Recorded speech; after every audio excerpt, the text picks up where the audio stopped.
Sir, sinong sila yan? Sinong nila? Sa akin nakikita ko dalawang bisis si Kong Dilima po. Oh. Dalawang bisis ko siya nakita. Nimanda pa yung abogado namin, talaga namang tumanggap siya. Sir, isa lang masasabi ko, don't shoot the messenger. Kasama si Saldico na nag-deliver kay Soto. Opo, ako mismong nag-abot kay boss pasabay dun sa elevator. Nag-deliver po ako sa residence ni former Senator Trillanes. Paano mo nalaman ang bahay ni Trillanes yun? 2 beses po ako nagpunta doon. Ako po, sir, kay dating Senator Trillanes, nakapag-deliver din po ako doon ng 2 beses. Anong laman nun sir yung paper bag? Ano yan? 5 to 10 M. Ang sarap ng buhay ni Trillanes. Minsan nga, sir, napupunit pa eh. Sinungaling po talaga yan si Trillanes eh. Bakit po? Halos wala na pong naniniwala sa kanya dahil sa kasinungalingan niya tsaka yung tumatanggap siya. Siya mismo ang gumawa ng ganyan. Ang pinaglaban namin is action. Dadagan, Mahal News Update. Right, so welcome back mga kabalitaan, ano? Nagbabalik ko tayo rito. Pasensya na po, meron lang po kasing mga inasikaso tayong mahalaga na kailangan hong magawan ho natin ng paraan at wala muna tayong mga sound effects kasi nga meron ho tayong in-adjust ho dito sa ating kaimanan at sana tuloy-tuloy ho inyong panunod at pagsuporta ho sa Danagan Balita Reaction Video News Update. Actually, may lakad ho tayo ngayon pero kaya nga parang mata ko lang yung binasa ako. Kasi aalis ako. Pero napanood ko po itong video ito mga kabalitaan at marami hong nababanggit dito ng mga nakakatanggap po ng maleta. Unang-una ho si Trillanes at itong panay sabi daw na wala siyang natatanggap si Dilima at itong si Katapang dyan sa Bureau of Correction yata yon sa Bucor. So panoorin ho natin to dito mga kabalitaan kung gaano ito katotoo at marami ho tayong makukuha mga impormasyon ho dito mga kabalitaan. Dami-dami nang diniliberan nyo. Sino yung nakikita nyo ng personal na politiko o government official? Yung talaga nakita ninyo. Kahit hindi tumanggap pero nakita ninyo. Sa townhouse naman, marami pong politiko dyan na pumupunta at nakikita po namin na paglabas nila, meron na pong dala na paper bag, expandable envelope. Kasi yung dala-dala po nila, kami pong nagdala yan galing sa Horizon, pinakarga sa van para pagdating dun sa Saan yung townhouse. townhouse? Manila Polo Club Townhouse. Sir, sinong sila yan? Sinong nila? Sino-sino itong mga to? Marami po dyan. Mari po ba kayo magpangalan nang naalala ninyo? Sa akin nakikita ko dalawang bisis si Senator, si Kong Dilima po. Dalawang bisis ko siya nakita. Yung iba po? May bit-bit ba siyang expandable na, no? Meron po, meron. Ayun. Meron siyang bit-bit mismo. Siya mismo yung bumit-bit. Boss, linawin lang natin kasi ito nakikita natin sa social media, itinanggi ni Dilima. So gusto namin marinig sa inyo mismo na si Congressman Dilima ay nakita nyo na may bit-bit-bit. Yes po. Opo, sir. Ayun, malinaw. Kasi Baka ata siya congressman. No. Hindi pa. Pero anong nararamdaman ninyo? Sigurado naman napapanood nyo yung news, di ba? Ano yung nararamdaman ninyo na, eto nakita ko to diniliberan pero deny ng deny ngayon. Anong nararamdaman ninyo? Sir, yung may... Naiinis, sir. Nainis? Kasi parang kami pa yung lumalabas na mali. At sinungaling. Mukha nga inis si sir. Oh. Sino pa? Kasi hindi naman po namin sasabihin yun kung halimbawa ko lang po, sir, no, ordinaryong mamamayan lang po ako. Paano ko po malaman yung bahay niya kung hindi ako napunta doon? Yun. Makes sense. Tama. Oo. Ito pa, boss. Di po ba, sir? Sino pa po? Ano yung nararamdaman nyo tuwing napapanood nyo sa TV? Itong taon to, deny. So ibig sabihin itong si Laila Dilimaw pala mga kabaitaan, hindi lang pala nakakatanggap ito sa townhouse at meron din pala itong inihatid o natatanggap mismo sa kanyang pamamahay. So malinaw na ho dito. Pero ang tanong ho natin, ba't ba itinanggi ho ito ni Dilimaw? Malamang siyempre, ano na yon, defense mechanism ho yan ng mga talagang guilty ho sa pangyayaring ito. Nimanda pa yung abogado namin, talaga namang tumanggap siya. Sir, isa lang masasabi ko, don't shoot the messenger. Yun. Magaling. Ito, diretsuin ko na yung tanong siguro. Diretsuin ko na. Si Senator Soto, meron bang nakapag-deliver kay ano dito? Yun, yung malala niyo po, si Senator Soto, mga kabitan, sabi niya, ay kung nakatanggap ako ng mali-maliitang pera, baka hanapan ako ng asawa niyan. Yun po yung nasabi niya dito, pero pakinggan ho natin kung anong magiging sagot ng 18 Marines dito, mga kabalitaan. Wala sir, magano na kasi minsan ginawa niyang Itbulaga eh.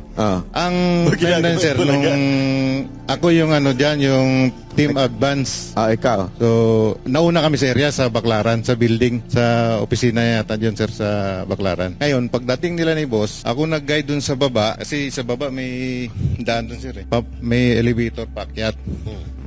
So pag dating nila, ginaid ko, tapos bumaba na sila ni boss, umakyat sa elevator, tapos yung ibang tropa, bumaba din, dadala rin ibang malita. Ako, yung dalawang malita mismo, dadala ko, tapos tinulak ko para makasabay sa kay boss, paakyat yung dalawang malita Sandali, ko. sino itong boss? Si Saldico? Sino yung boss? Si Boss Saldico po. So, kasama si Saldico na nag-deliver kay Soto? Opo. May nagsalubong lang na Elevator. Kaya sigurong dahilan, mga kabitan, na hindi ho nila kayang papauwiin itong si Saldico dahil talaga malalamat, matutumbo ko talaga kung nagsasabi ba ng katotohanan itong 18 Marines, mga kabitan. Kasi nga, ang makapagsabi at makapag-corroborate lang ho talaga sa mga sinasabi ng mga 18 Marines ay itong si Saldico at itong si Paul Estrada at yung isa.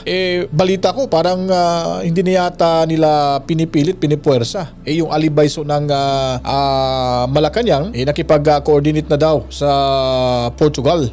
Kailan pa ito mangyayaring mapauwi si Saldico? Malamang hindi ho talaga na ito hayang makakauwi dahil alam mo nila na guilty ho talaga sila dito at mas lalo na hong kakabahan sila dito, mga kabalitaan, dahil dumarami na ho ang mga witnesses na magtuturo ho sa kanila na sila po ang mastermind sa nakawan ho sa ating bansa. sa elevator. Tapos kasabay niya paakyat. Tapos yung malita kasabay rin po. So, sino tumanggap? Sino tumanggap pagdating sa taas? Kasi hindi na kami umakyat no sa taas. So yung mga boss na lang ang nag-usap? Opo, kasi building po ni Senator Soto po yun. Pero okay. Building ni ano? ito pong building ito kay ano talaga, confirm kay Senator. Opo, kasi may nakalimutan ko pero may pangalan doon sa taas eh. Baka tanggalin na nila yun. Hindi ko lang alam sir. Kasi ang ginagawa niyang Itbulaga eh. Pero ikaw, di ba, nakita mo mismo yan. Sa sarili mo, ikaw mismo nagbitbit ng 2 maleta. Ano nung nakita mo sa news na dumidinay si Soto? Anong nasa isip mo? Sa isip ko sir, parang natatawa lang ako sa sinasabi niya na baka hanapin ng misis niya yung malita na yon. Pero sa akin naman, hindi naman ako magsabi ng sinungalingan kasi ako mismong nag-abot kay boss kasabay dun sa elevator. Kung ano, alam mo, kung totoong di umano nag-deliver kay Soto at hindi alam ng asawa, saan kaya napunta yun? Ay, yun lang. Nangyari tayo dyan. So sino naman yung kumuha sa Bucor? May Bucor pa. Yung, di ba, meron daw nang galing na pera mula dun sa Bucor tapos dinala sa bahay ni Saldico? Dinala po sa basement 3, sir, sa Shangri-La, sir. Basement 3 ng Shangri-La. So, from Bucor? Hindi ko po alam sigurado kung galing sa Bucor mismo, sir. Paano mo, saan mo kinuha? Bali, dineliver po, sir, ng 2 sasakyan, sir. 8 malita, 4 na large, saka 4 na medium size. Hindi, paano mo nasabi yun na... Kasi yung nagmi-meeting, sir, si Bucor Katapang at saka si Boss Saldico doon sa Shangri-La, sir, sa High Street. Okay. So, ang sinasabi nito, sila ay nagbitbit ho ng 8, tapos may 4 pa na medium, may small size na 4, so 16 na maleta. So, idinala doon sa isang lugar kung saan ho nagkaroon ho ng pagtitipon-tipon itong si Bucor Katapang at si Saldico. So, ba't ho ba sila nagdadala ng mali-malita ng basura na nandun din ho ang sinasabi lang taga Bucor at si Saldico? Alamang, ito, naglalaro lang ho sa isipan natin to. Baka ito ay, pabaon ho pagkatapos ng meeting. Pasama po si Paul Estrada, sir, na kung pwede pakisamahan siya para i-diskarga yung mga laman ng pick-up, yung mga 2 sasakyan, sir. So, linawin natin. So, may meeting si Saldico at saka si Katapang. Yes, sir. Kanino yung sasakyan na pinagkuhanan ng maleta? Sa inyo ba? O sa hindi nyo sa Hindi sa amin, sir. So hindi galing sa inyo, nagpasama lang si Paul para kunin, tapos inilipat. Iniakyat namin sa number 56 Horizon Home, sir, sa condo unit ni Boss Saldico. Okay. Ano to, one time lang ba to nangyari o regular na nagbibigay Sa partisipasyon ko, sir, isang beses lang ako naka-concert. Ano ba sa iba na Actually, sir, dalawa kami noon nagpunta doon sa sa baba ng Shangri-La sa lower level 3. Kami nagbuhat noon, lipat sa sasakyan namin. Tapos inakyat namin doon sa 56 sa Horizon. Saka may mga iba pa kaming mga kasamahan, sir. Tulad nila... pero isang beses lang to? Sa akin, sir, isang beses lang, sir. Sa akin din, sir. Yun na Isang lang beses yung lang. isang beses. So after nyo matid, alis na kayo. Yes, sir. So wala namang pag pinag-deliveran, kinuha ni Saldi ko yung kalahati, tapos ito dalhin nyo na sa iba. Walang ganon. Wala ganun, sir. Siguro nung pagkatapos nung ibang araw, yun na i-deliver na yata kung saan yung ipa-deliver po. Meron pa po ba dito na naalala na pinag-deliveran ninyo na kayo mismo personal nakita ninyo o alam ninyo na ito ay sa particular na tao na ito? Meron po ba kayo naaalala? Sige. Sir, ako, sir, nag-deliver po ako sa residence ni former Senator Trillanes. Sa bahay niya? Correct, sir. Okay. maleta o envelope? 2 envelope. Hindi mo binibilang yung laman nun? Sir, ang concern talaga kung sino nagbibilang dyan, sir, ay yung mga AE.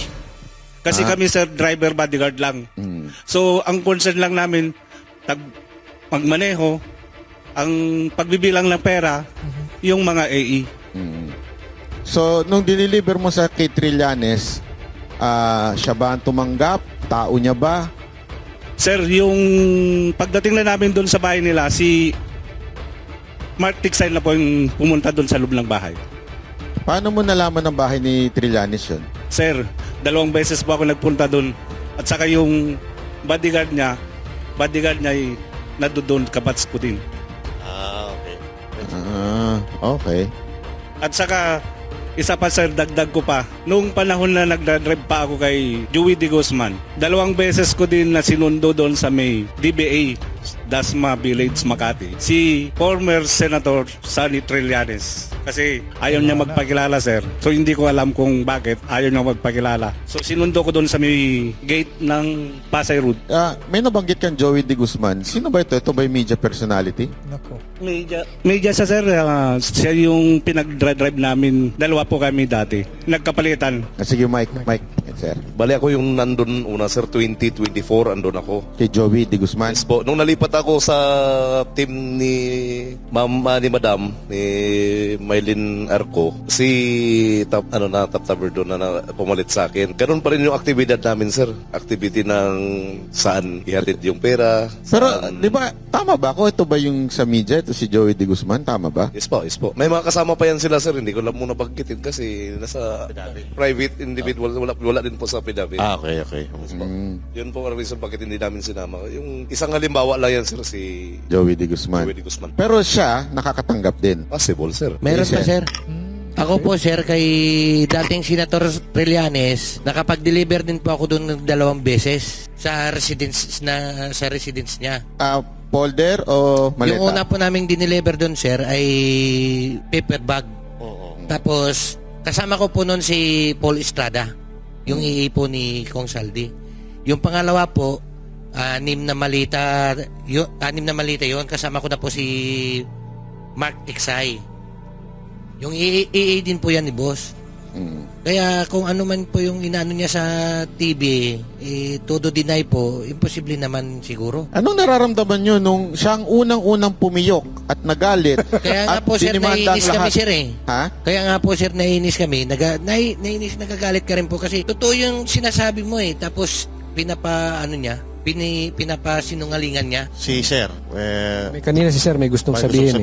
Sige. Sir, experience ko rin po kay former Senator Trillanes. itong 2025 po nagdala kami ni Mark Tiksay doon sa bahay niya dyan sa may Antipolo. Isang expandable paper bag po. So, regular din po pala itong pagdi-deliver kay Trillanes kasi si Sir 2 beses, si Sir 2 beses. So, talagang matindi talaga kasinungalingan. Sa tingin mo, magkano yung isang ganun? Paper bag? Depende po, boss Pagka medium, maabot ng mga Anong laman nun sir yung paper bag? Ano yan? 5 to 10 m. 5 to 10 5 to 10 talaga? Ano kalaki yung paper bag? Kasya yung 5 to 10 m. Malaki, hindi yung maliit. Makapal Dapat sa nakatanggap ng malaking paper bag. Ang sarap ng buhay ni Trillanes. Minsan nga, sir, napupunit pa eh. Naka? Minsan nga po napupunit pa. Sa paper bag. Napupunit pa sa bigat. Aba, malupit pala talaga ito si Trillanes Sinungaling po talaga yan si Trillanes eh. Bakit po? Paano po hindi sinungaling? Kasama ko po sa Magdalo. Ayun. Biro mo nung tinanong siya ni Ma'am Jessica Soho na bumaliktad daw ako. Nung time po na yun sa Oakwood, pinababa po kami ng junior officer niya. Marami po kami pinababa nun. Tapos sinabi niya po na bumaliktad daw kami. Nakulong po ako ng 2 taon. Nalagasan po ako ng 2 rangko, 3 rangko na pinaghirapan ko pong spot promotion sa Mindanao yun. Kasi naniwala kami sa kanya. Naghirap po yung pamilya ko noon. Kaya wag niyang sabihin na bumaliktad ako. Napakasinungaling niya talaga. Totoo ba yung sinasabi ni Pierre Ardi na yung mga Magdalo daw, pinitik yung mga kutsara tinidor dun sa hotel? Hindi po totoo yun. Actually, yung building na yun, walang nawala po yun. Kasi kami po mismo, pinaglaban namin yung corruption noon sa loob ng armed forces po noon. Kaya naniwala kami sa kanya noon. At actually, yung Magdalo po, buwag na po to eh. Halos wala na pong naniniwala sa kanya dahil sa kasinungalingan niya tsaka yung tumatanggap siya. Siya mismo ang gumawa ng ganyan. Ang pinaglaban namin is corruption. Anong pakiramdam mo nung siya ang unang-unang dumideny kahit alam nyo may na-deliveran? Di ba, unang-una, nagdemanda ka? Siyempre, po ako nasasaktan ako bakit nagawa niya yon. Samantalang yung pinaglaban namin, corruption. Tapos ngayon, siya mismo ang gumagawa.